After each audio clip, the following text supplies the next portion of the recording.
birthday celebration. බුදුන්ගේ උපන්දින උත්සවය මේ විදිහට වෙසක් ගැන කියලා තියෙනවා දැක්කම.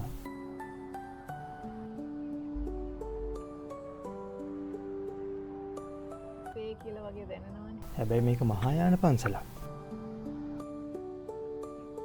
අවලෝකිතේශ්වර බෝධිසත්ව පිළිම. මහායාන දේශනා පාඨ.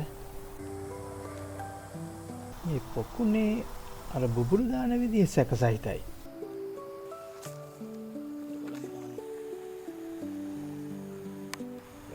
එලිගේටර් කෙනෙකුත් ඉන්නවා. පන්සලේ කිඹුලා. සයිස් එකේ හැටියට ගැටවර වයසේ එක්කෙනෙක්. මේ වයසට එනවා කියන එකත් ලේසි වැඩක් නෙමෙයි. සාමාන්‍යයෙන් බිත්තර 38ක් තියෙන කූඩුවකින් 10 දෙනෙක් තමයි මේ වයසට එනවා කියන්නේ. අනිත් අය ඔක්කොම මොනවා හරි හේතු හින්දා ජීවිතේ අතරමඟදී මැරෙනවා. සාමාන්‍යයෙන් මිනිස්සු දැක්කම හැංගෙන එක්කෙනා මෙන්න මන් දිහාවට එනවා. හරි හරි. අපි ඈත් වෙන්න.